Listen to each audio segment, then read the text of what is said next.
Tahun 2019, aku bertanggung jawab atas pekerjaan video sekaligus menjadi pemimpin gereja. Aku bertekad untuk melaksanakan tugasku dengan baik. Setelah itu, kulakukan tugasku dengan serius dan belajar cara melakukan pekerjaan gereja dari saudariku. Aku berupaya sebaik mungkin untuk menghadiri setiap pertemuan dan memeriksa video setiap hari. Setiap hari, jadwalku sangat padat. Namun setelah beberapa waktu, aku merasa lelah. Dan perlahan, kehilangan tekad yang kumiliki di awal. Aku makin menolak terhadap kehidupan yang begitu sibuk. Terutama saat sedang memeriksa video, aku harus menimbang dan berpikir keras, lalu memberikan saran untuk mengatasi masalah yang kutemukan. Aku merasa ini terlalu melelahkan dan tak mau melakukannya. Setelah itu aku mulai ceroboh saat memeriksa video, dan untuk beberapa video aku merespons hanya dengan melihat sekilas. Terkadang aku berpura-pura tidak tahu, padahal jelas ada masalah.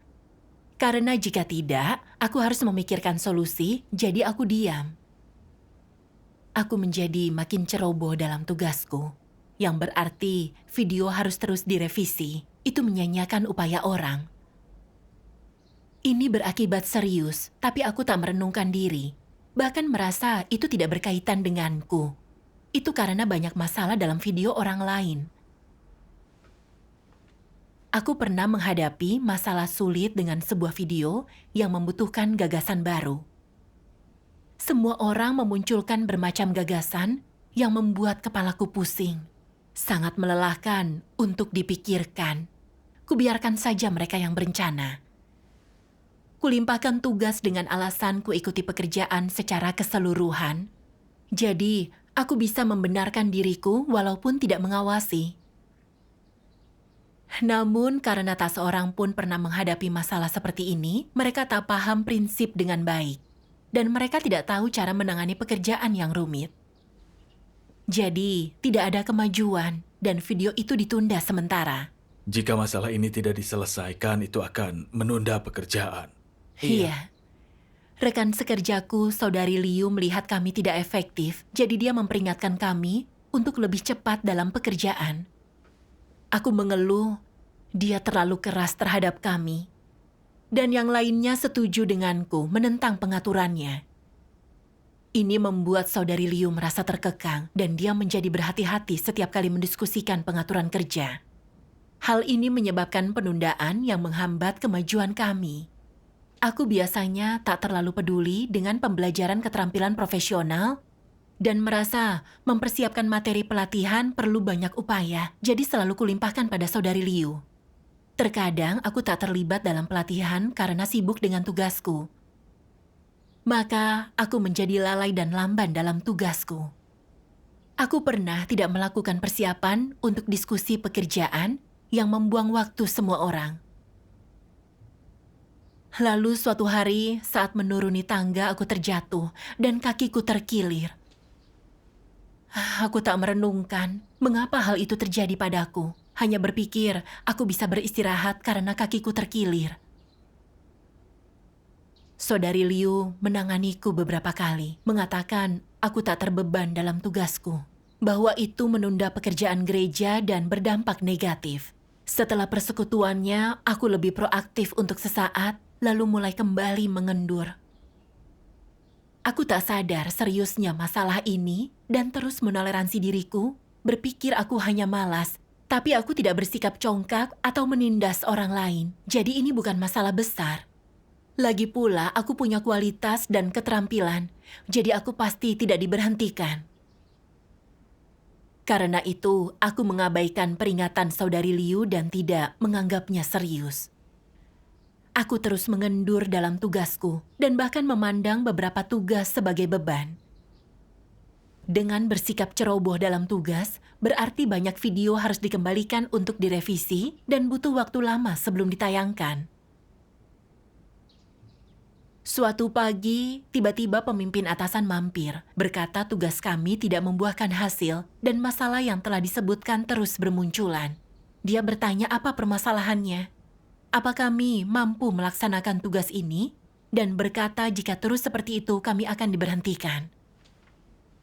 Mendengar itu membuatku takut. Aku pemimpin gereja dan memimpin pekerjaan. Jadi semua masalah pekerjaan itu tanggung jawabku. Itu sepenuhnya kecerobohanku. Aku sadar telah melakukan kesalahan besar. Iya, Pemimpin segera mengetahui caraku melaksanakan tugas dan memberhentikanku. Dia juga menangani dan memangkasku.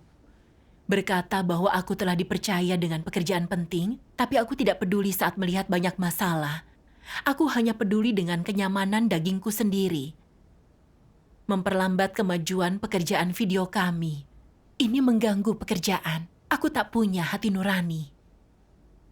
Gereja telah membinaku, tapi aku tidak pedulikan kehendak Tuhan. Dan itu sangat mengecewakan. Aku pemimpin yang tak memenuhi tugas dengan baik. Aku tak belajar, tak mampu maju, dan tak layak dibina. Dia berkata aku akan disingkirkan jika tidak bertobat dan berubah. Perkataannya benar-benar pukulan keras bagiku. Pikiranku menjadi kosong. Dan aku terus bertanya-tanya, apa yang telah kukerjakan selama ini? Bagaimana bisa sampai ke titik ini? Mendengar dia berkata aku tak layak dibina membuatku merasa tak punya masa depan. Aku sedih dan merasa tak punya kekuatan. Ku benci diriku karena tak menghargai tugas sejak awal, tapi kini sudah terlambat. Setelah diberhentikan, aku tenggelam dalam keputusasaan. Semua orang pasti telah mengetahui diriku dan melihatku sebagai contoh buruk. Tuhan juga pasti membenciku. Merenungkan apa yang dikatakan pemimpin ketika menanganiku benar-benar menyakitkan. Aku merasa disingkapkan dan disingkirkan. Itu hari-hari yang sangat menyakitkan.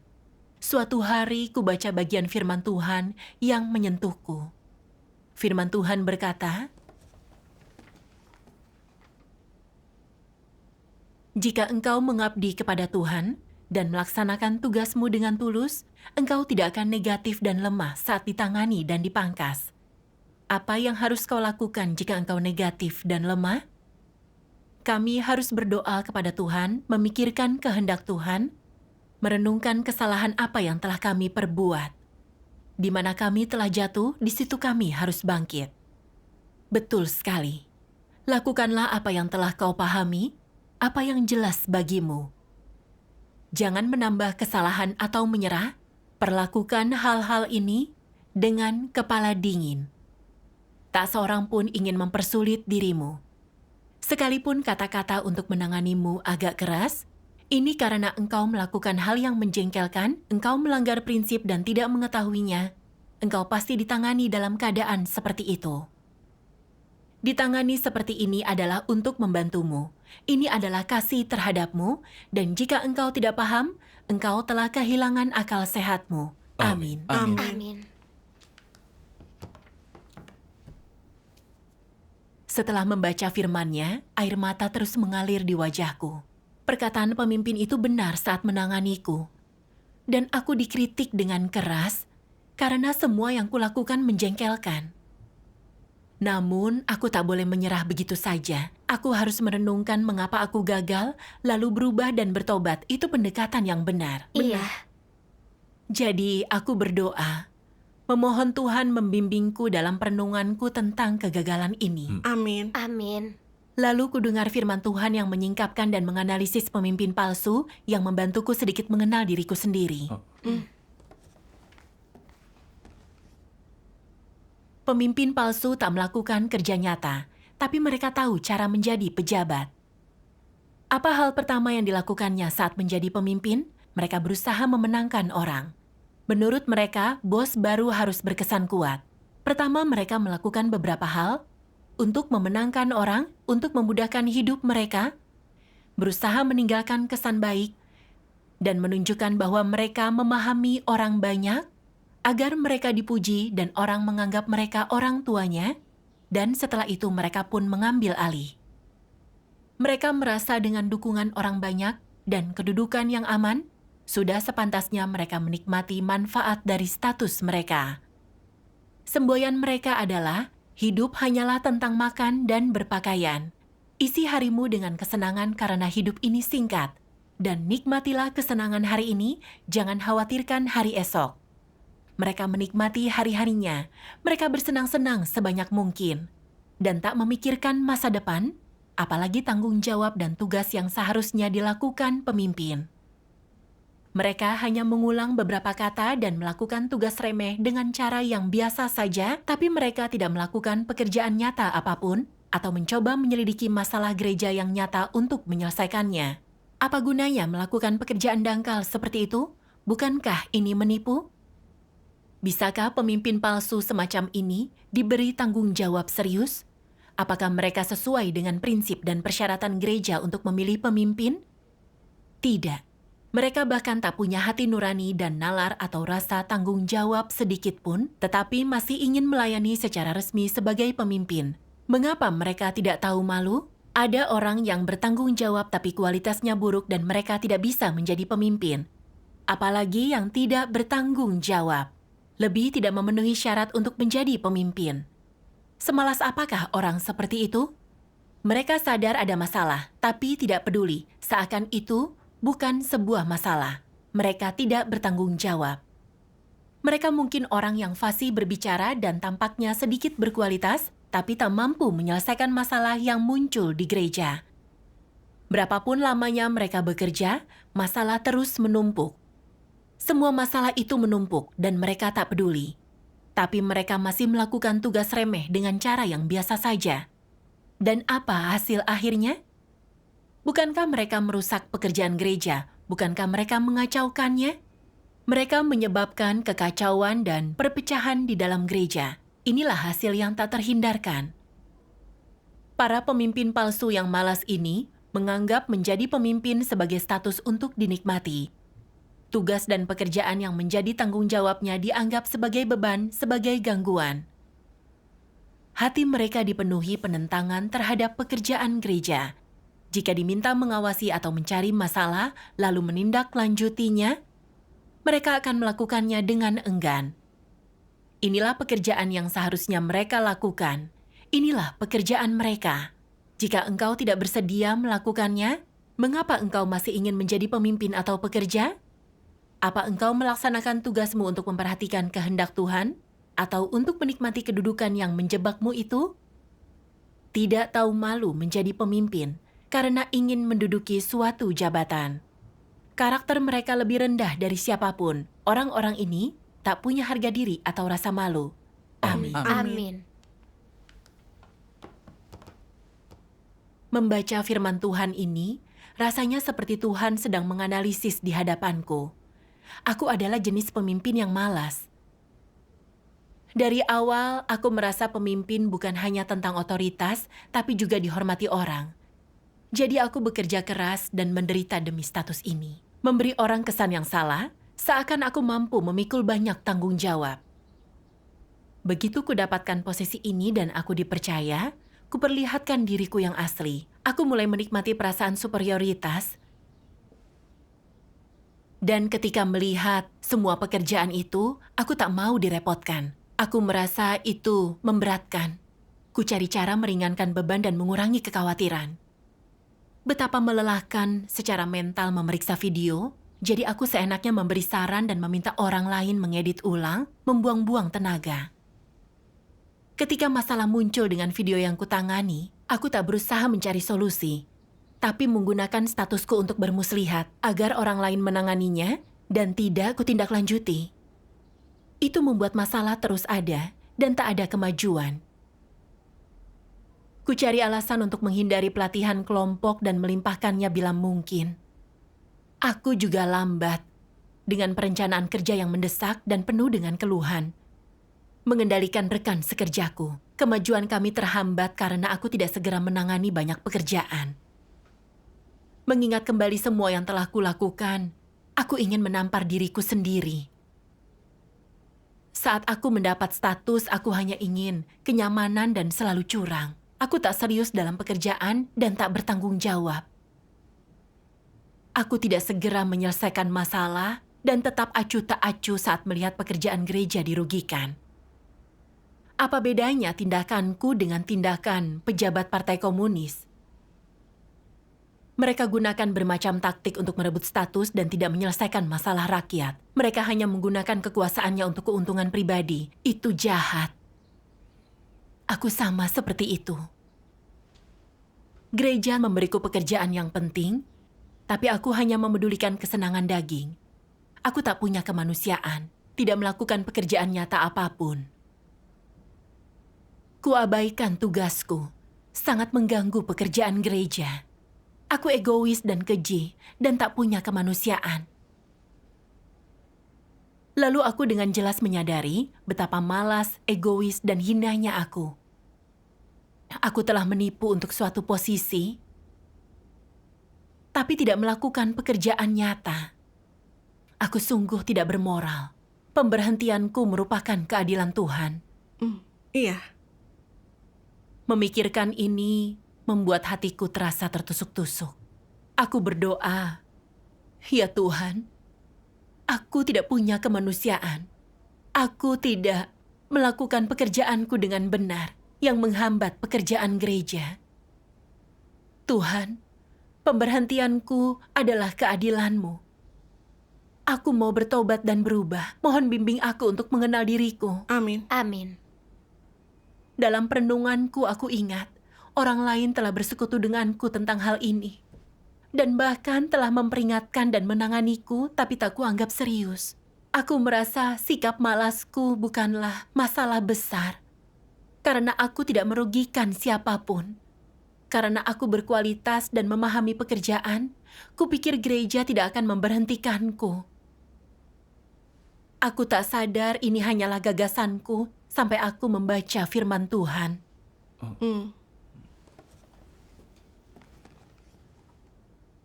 Siapa yang punya masalah lebih serius, orang malas atau orang berkualitas buruk? Orang malas. Mengapa orang malas punya masalah yang serius? Orang berkualitas buruk tidak bisa menjadi pemimpin, tetapi mereka bisa agak efektif dalam tugas yang sesuai dengan kemampuan mereka. Orang yang malas tidak dapat melakukan apa-apa, meskipun mereka berkualitas.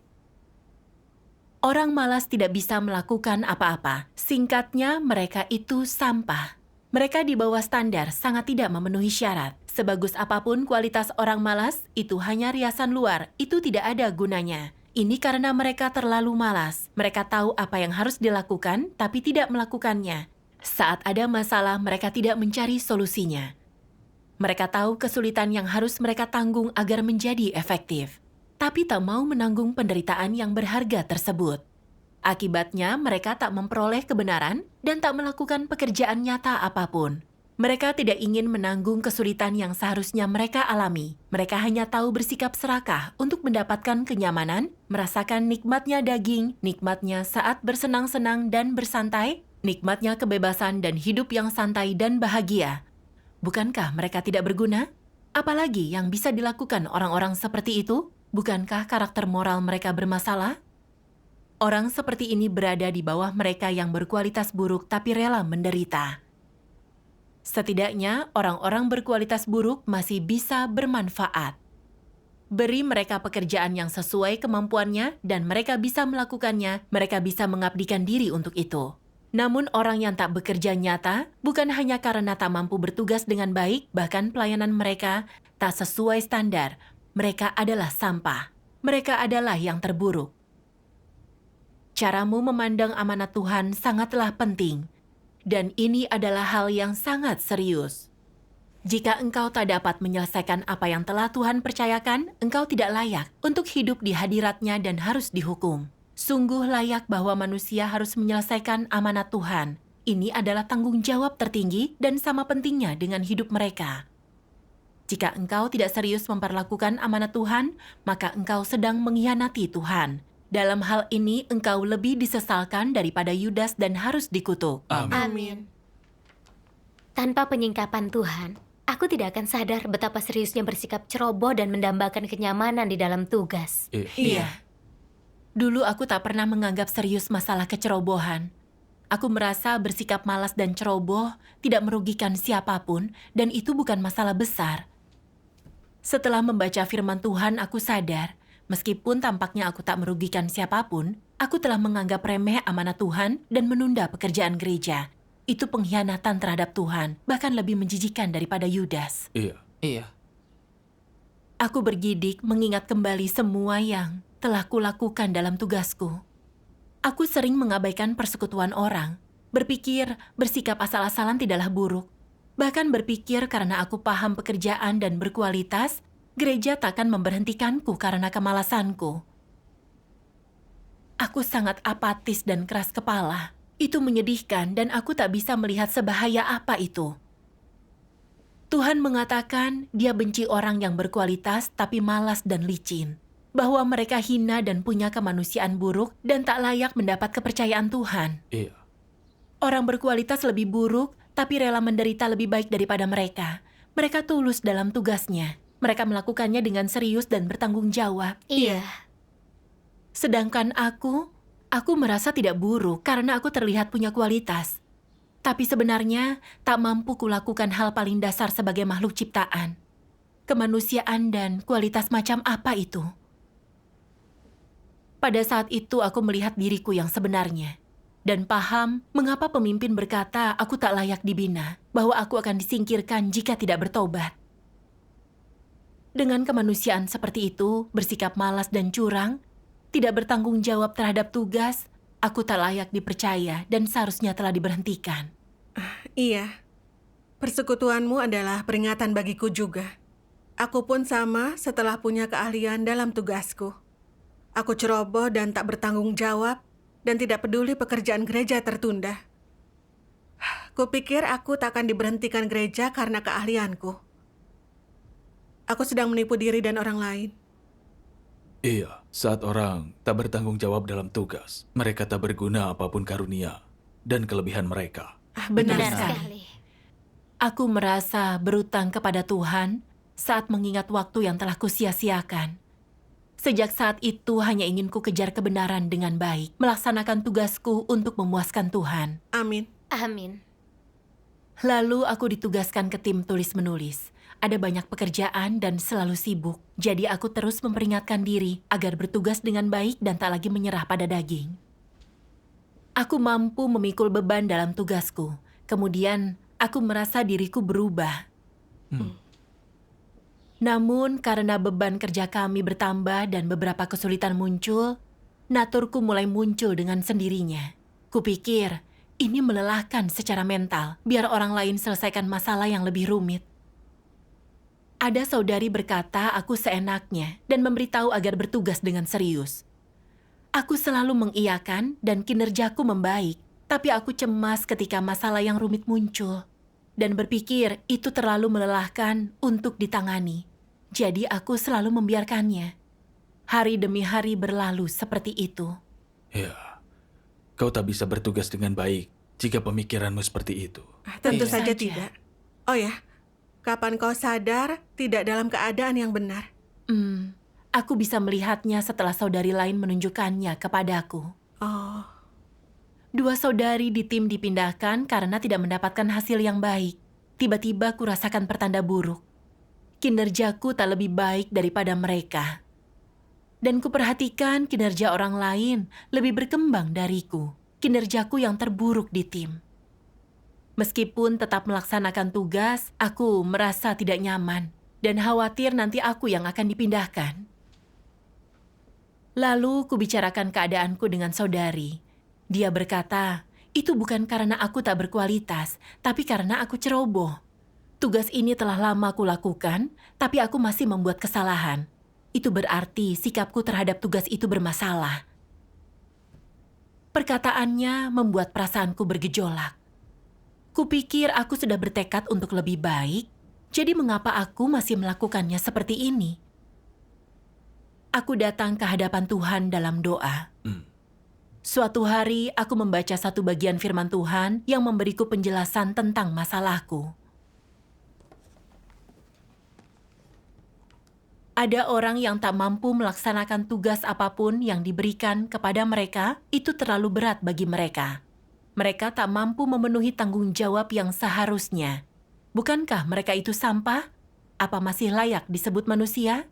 Kecuali orang bodoh cacat mental yang menderita gangguan fisik, Adakah orang yang tidak diharuskan melaksanakan tugas dan tanggung jawab mereka? Namun sampah ini hanya ingin bermalas-malasan, tidak ingin bertanggung jawab. Ini berarti mereka tidak ingin berperilaku seperti orang normal. Tuhan memberi mereka kualitas, karunia, kecerdasan, dan hikmat, kesempatan untuk menjadi manusia. Tetapi mereka lalai dalam tugas mereka dan tak ingin memenuhi satupun tanggung jawab. Apakah orang seperti itu pantas disebut manusia? Pekerjaan apapun yang diberikan, entah itu penting atau biasa, sulit atau sederhana, mereka selalu ceroboh, seenaknya, malas, dan enggan bekerja. Saat ada masalah, mereka tak bertanggung jawab. Mereka sampah yang tidak berguna. Di masyarakat, semua orang perlu bergantung pada diri mereka untuk bertahan hidup. Saat dewasa, orang harus bekerja dan mencari uang untuk hidup. Bermalas-malasan di rumah membuat mereka merasa tidak nyaman. Orang tua mereka mungkin bersedia menyokong mereka, mungkin tak ingin mereka pergi dan mengalami kesulitan dan kelelahan. Tapi bagaimana seharusnya orang dewasa bersikap? Engkau tidak boleh membebani orang tuamu. Engkau bukan anak kecil lagi. Engkau harus melakukan apa yang orang dewasa lakukan dan melakukan apa yang engkau bisa untuk menghidupi dirimu. Bukankah ini pola pikir yang harus dimiliki orang dewasa? Dengan pola pikir ini, orang merasakan tanggung jawab tertentu, mereka memiliki nalar manusia yang normal. Apakah sampah yang kita analisis hari ini punya nalar manusia yang normal? Tidak. Mereka selalu menginginkan sesuatu tanpa usaha, mereka tidak pernah ingin bertanggung jawab, mereka mencari makan siang gratis, mereka ingin makan 3 kali sehari dan dilayani oleh seseorang, selalu tersedia makanan lezat tanpa melakukan pekerjaan apapun. Bukankah ini pola pikir parasit? Dan apakah orang yang parasit punya hati nurani dan akal, martabat dan integritas? Sama sekali tidak. Mereka semua sampah yang mendompleng. Amin. Amin. Dari firman Tuhan aku mengerti bahwa orang bernurani mengerahkan segenap kemampuan mereka dalam tugas dan berusaha keras untuk amanat Tuhan dan bertanggung jawab. Sedangkan mereka yang tidak punya kemanusiaan normal, tidak pernah mau menderita dan hanya melakukan tipu muslihat dan bekerja seadanya, tanpa memikirkan tanggung jawab mereka. Meskipun Tuhan memberi mereka kualitas dan kesempatan untuk bertugas, karena mereka tak paham apapun, hanya ingin menikmati kenyamanan daging, dan tak bertanggung jawab, pada akhirnya mereka akan menjadi tidak berguna. Ya, Aku merasa sama seperti orang tak berguna ini. Setelah diberhentikan, Tuhan meninggikanku untuk melakukan pekerjaan tekstual. Tapi aku belum bisa menghargainya. Aku malah mempertahankan sikap malasku. Aku bersikap ceroboh dalam menangani masalah, tapi tak mau menjadi lebih baik atau meluangkan waktu untuk memikirkannya. Akibatnya, aku tidak mengalami kemajuan. mendambakan kenyamanan daging, tapi kesempatan memperoleh kebenaran hilang. Itu sungguh menyedihkan. Iya, aku juga khawatir dengan hal itu. Mengapa aku mundur dari kesulitan dan kesukaran apapun? Kubaca firman Tuhan dalam perenunganku yang membuatku paham tentang sumber masalah ini. Mari kita saksikan videonya. Baik.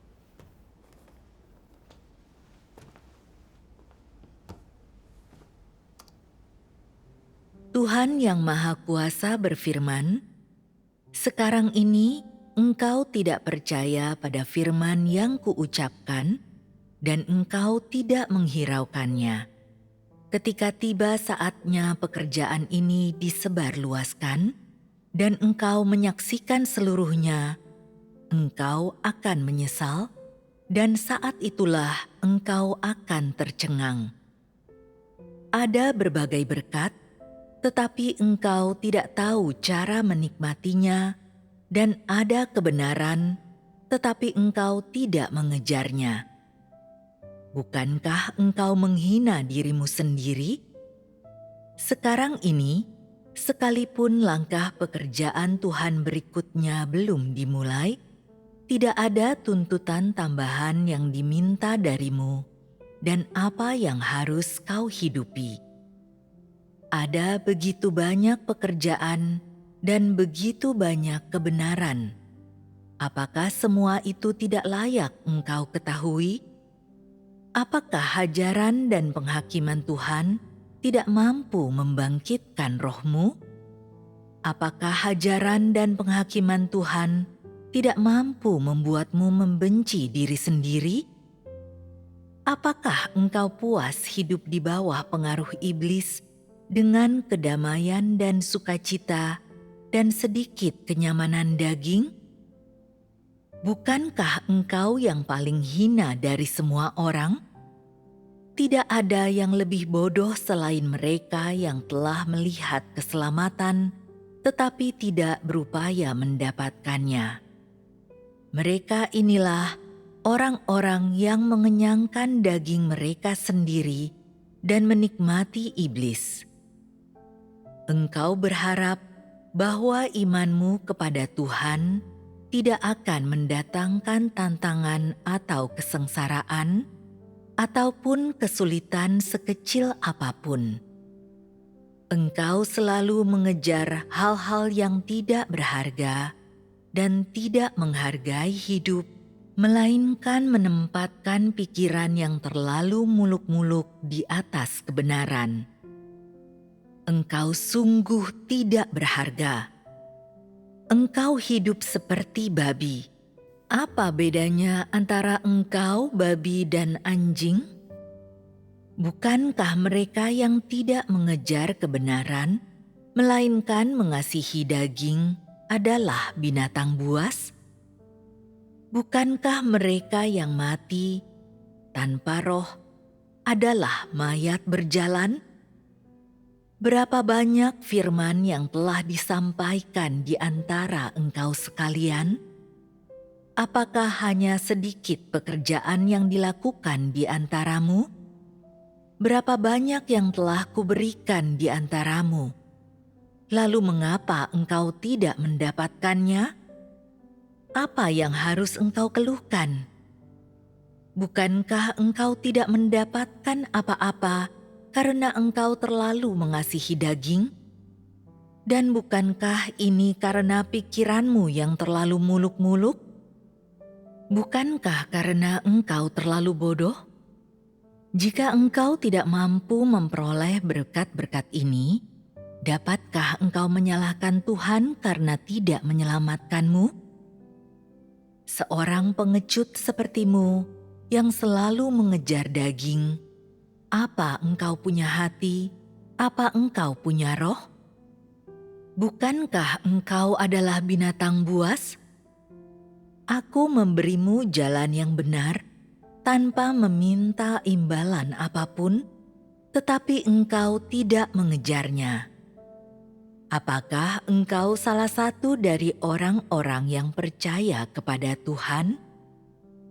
Aku memberikan kehidupan manusia yang nyata kepadamu, tetapi engkau tidak mengejarnya. Apakah engkau tidak ada bedanya dari babi atau anjing? Babi tidak mengejar kehidupan manusia, mereka tidak berupaya supaya ditahirkan, dan mereka tidak mengerti makna hidup. Setiap hari, setelah makan sampai kenyang, mereka hanya tidur. Aku telah memberimu jalan yang benar, tetapi engkau belum mendapatkannya. Tanganmu kosong. Apakah engkau bersedia melanjutkan kehidupan ini, kehidupan seekor babi? Apa pentingnya orang-orang seperti itu hidup? Hidupmu hina dan tercela. Engkau hidup di tengah-tengah kecemaran dan kecabulan, dan tidak mengejar tujuan apapun. Bukankah hidupmu paling tercela? Apakah engkau masih berani memandang Tuhan? Jika engkau terus mengalami dengan cara demikian, bukankah engkau tidak akan memperoleh apa-apa? Jalan yang benar telah diberikan kepadamu, tetapi apakah pada akhirnya engkau dapat memperolehnya? Itu tergantung pada pengejaran pribadimu sendiri. Amin. Kubaca bagian ini berulang kali. Khususnya setiap kali ada kata-kata binatang buas, babi atau anjing dan hina. Rasanya seperti tamparan keras di wajahku. Aku bertanya dalam hati, apa alasanku percaya Tuhan? Apa hanya untuk menikmati kenyamanan? Mengapa pengejaranku begitu hina, bahkan setelah membaca banyak firman Tuhan? Aku merasa telah dirusak sedemikian dalam oleh iblis. Iya. Falsafah iblis, hidup hanyalah tentang makan dan pakaian. Nikmatilah harimu karena hidup ini singkat. Dan bersenanglah hari ini, dan jangan khawatirkan hari esok adalah pepatah yang kujalani. Kenyamanan dan kenikmatan daging adalah tujuan utamaku. Aku ingat semua teman sekelasku giat belajar sebelum ujian masuk sekolah. Tapi aku merasa itu menegangkan, jadi aku pergi untuk bersantai.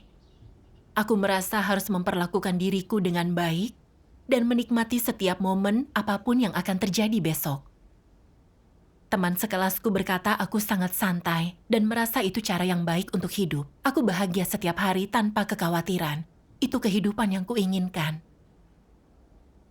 Aku tidak mengubah perspektif ini setelah beriman dan bertugas. Saat masalah yang rumit muncul, kupikir itu merepotkan dan ingin menghindar. Tak mau mengalami ketidaknyamanan daging. Aku suka tidak melakukan apapun dan bermalas-malasan. Apa yang sebenarnya kudapatkan dari hidup seperti itu? Aku tak mengalami kemajuan dan menyia-nyiakan karakter dan martabatku karena aku tak bertanggung jawab dan menunda pekerjaan. Tuhan merasa jijik dan orang kesal padaku. Perspektif iblis tentang hal ini sangat merugikan. Hidup dengan cara ini aku tak punya integritas sedikit pun. Seperti binatang buas, tak melakukan apapun dan tanpa tujuan apapun. Itu keji dan menjijikan. Kenyataannya saat kuhadapi kesulitan, itu adalah kehendak Tuhan bagiku untuk mencari kebenaran dan mulai memahami kebenaran. Namun, aku tak menghargai peninggian Tuhan dan membuang banyak kesempatan untuk memperoleh kebenaran. Persekutuanmu mengingatkanku pada ayat Alkitab ini. Kemakmuran orang bebal akan membinasakannya. Itu benar sekali. Iya. Tuhan juga berfirman, kedagingan manusia ibarat ular itu, hanya untuk mencelakakan hidup mereka. Dan saat daging telah mendapatkan semuanya, engkau akan kehilangan hidupmu. Amin. Memikirkan bagaimana aku menganggap enteng tugasku, menyanyiakan banyak momen berharga, membuatku sedih dan aku mulai menangis tanpa henti. Aku merasa telah mengecewakan kepercayaan Tuhan. Aku dipenuhi dengan penyesalan dan menyesal telah melakukan banyak kejahatan. Semua ini adalah noda dalam imanku yang tak akan pernah terhapuskan dan akan selalu kusesali. Aku membenci diriku sendiri. Sambil menangis aku berdoa, "Ya Tuhan, aku telah mengecewakanmu. Aku telah menjadi orang percaya tanpa mengejar kebenaran. Hanya mengejar kenyamanan daging. Aku sangat bejat. Ya Tuhan, akhirnya aku melihat esensi daging. Dan meskipun aku mungkin takkan pernah mampu menebus pelanggaranku, aku mau bertobat, mengejar kebenaran, dan mulai dari awal." Amin. Amin. Amin. Lalu ada saudari mengirimiku bagian firman Tuhan di mana aku menemukan jalan penerapan dan jalan masuk. Dengan pikiran, tiap orang punya pilihan. Jika membuat pilihan yang salah, mereka harus berbalik dan membuat pilihan yang benar.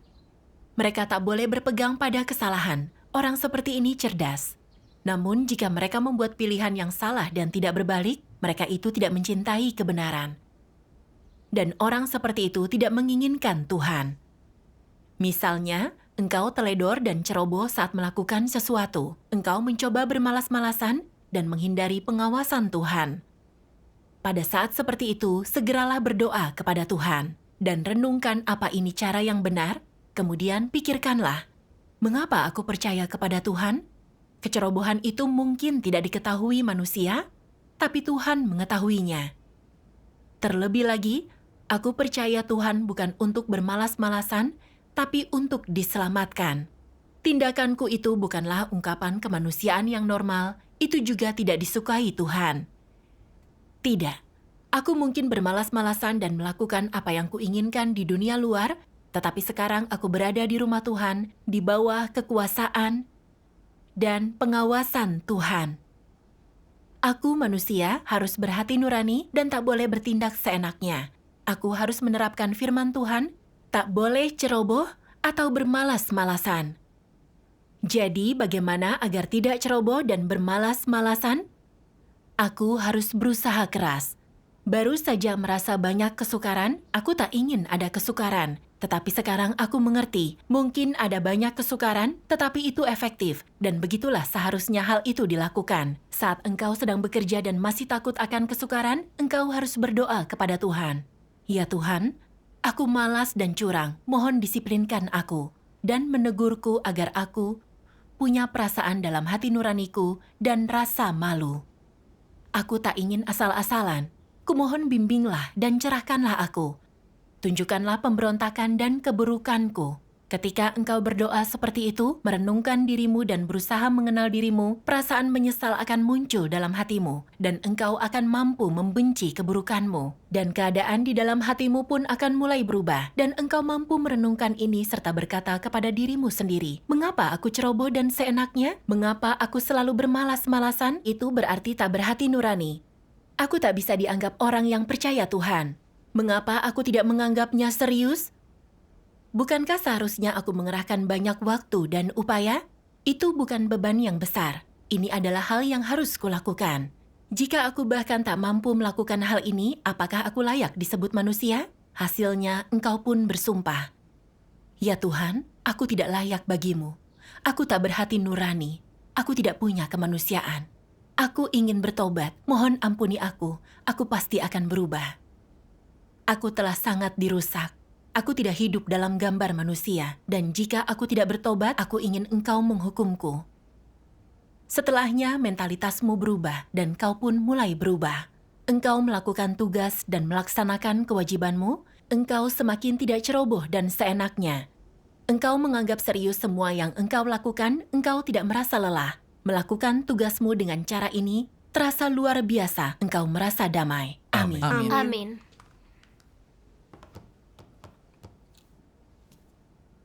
Dari firman Tuhan aku mengerti bahwa tanggung jawab paling mendasar adalah mengabdikan diri dalam tugas kita.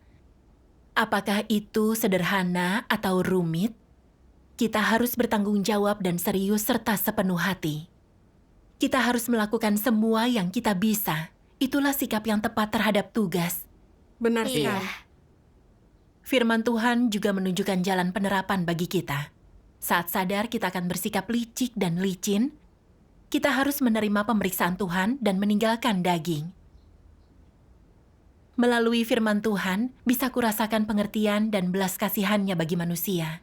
Dia sangat jelas tentang jalan penerapan dan jalan masuk ini, agar kita dapat hidup dalam keserupaan dengan manusia. Benar. Setelah memahami kehendak Tuhan, aku berdoa dan dengan sengaja meninggalkan dagingku. Suatu kali, saat aku kembali menghadapi masalah, dan punya keinginan bersikap seenaknya dan bekerja seadanya, aku berdoa, ya Tuhan, aku kembali berpikir untuk bersikap licin. Bukan itu pendekatan yang kulakukan. Bimbinglah aku untuk meninggalkan daging dan melaksanakan tugas dengan baik. Amin. Amin. Lalu terpikir olehku, meskipun orang lain tidak melihat sikapku, Tuhan pasti melihatnya. Dia melihat apa aku menerapkan kebenaran atau tidak. Lalu aku menenangkan hati untuk merenungkan hal itu. Tanpa sadar, prinsip terlihat jelas bagiku. Masalahnya diselesaikan dengan cepat. Syukur kepada Tuhan. Itu pendekatan kepada yang Tuhan. bagus. Iya.